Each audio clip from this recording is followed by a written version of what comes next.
लोकजागरण हिंदी मराठीमध्ये आपले सर्वांचे स्वागत। कुंभेफळ गावातील भ्रष्टाचार प्रकरणात आमरण उपोषणाची घोषणा। कुंभेफळ गावातील रोजगार सेवक, कृषी सहाय्यक आणि इतर अधिकाऱ्यांविरुद्ध 60 ते 70 लाख रुपयांचे भ्रष्टाचाराचे आरोप झाले आहे। शेतकऱ्यांची तक्रारीनुसार योजनेमध्ये घोटाळा केल्याचा आरोप होत आहे। चौकशीसाठी आलेल्या वरिष्ठ अधिकारी धुमाळ आणि इतर अधिकाऱ्यांनी पत्रकारांना माहिती देण्यास नकार दिले, ज्यामुळे नाराजगी व्यक्त होत आहे। स्वाभिमानी शेतकरी संघटनेचे जिल्हा अध्यक्ष अमोल यांनी या प्रकरणामुळे 8 ऑक्टोबर पासून आमरण उपोषणाची घोषणा केली आहे। त्यांनी संबंधित अधिकाऱ्यांविरुद्ध कठोर कार्यवाहीची मागणी केली आहे। या प्रकरणात अधिकारी धुमाळ यांचा व्हिडिओ सोशल मीडियावर व्हायरल होत आहे। बघत रहा लोक जागरण हिंदी मराठी।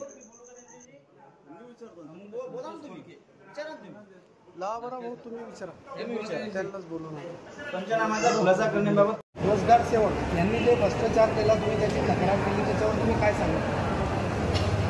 नांदगाव तालुक्यातील मौजे कुंभेफळ येथील कृषी सहाय्यक आणि तालुका कृषी अधिकारी आणि रोजगार सेवक यांनी संगनमत करून जो लाखो रुपयाचा घोटाळा केला, या प्रकरणी शेतकऱ्यांनी मला तक्रारी दिल्या।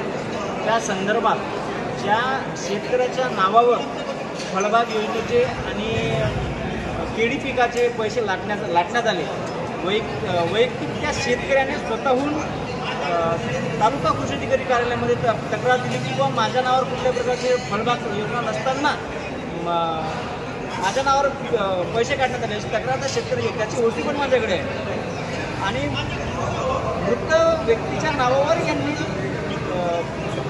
म्हणजे रोजगार हमी योजनेअंतर्गत जॉब कार्ड लावून त्यांनी त्याच्यात पैसे काढले। म्हणजे भ्रष्टाचाराचा कळस झालेला आहे आणि इथं कोणी या तालुक्याला आधी इथं वाली उरलेलं नाही आहे। खऱ्या अर्थानं लाजा वाटल्या पाहिजे या तालुका कृषी अधिकारी यांना। कुठल्या प्रकारचं तुम्ही संयोजन करता, कुठल्या प्रकारचं तुम्ही नियोजन करता। आजही आता आम्ही तालुका कृषी अधिकारी कार्यालयातील धुमाळ साहेब आहेत, त्यांच्याकडे गेलो। त्यांनी आज पंचनाम्यासाठी गेले होते। तिथं त्या पंचनाम्याची आम्ही त्यांना पंचनामा मागितला, तुम्ही कुठल्या प्रकारचा पंचनामा केला दाखवा आम्हाला। त्यांनी आम्हाला देण्यास नकार केला। म्हणजे अक्षरशः भ्रष्टाचाराचा कळस आहे आणि त्या भ्रष्ट अधिकाऱ्यांना पाठीशी घालण्यासाठी हे धुमाळ साहेब आणि त्यांचे सहकारी आज पंचनामा करून तिथून पळून आले। तिथं पत्रकार बांधव काहीतरी तिथून पळून आले।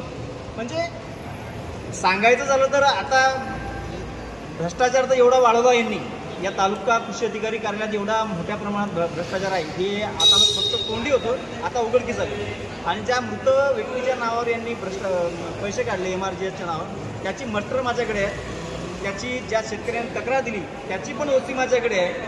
मी त्यांना सांगितलं की ज्या शेतकऱ्यांना तुम्ही दिलं काय आहे तर त्यांच्यावर कारवाई करा, पण ते म्हणले नाही, त्या शेतकऱ्यांनी दुसऱ्या शेतात लावलं होतं।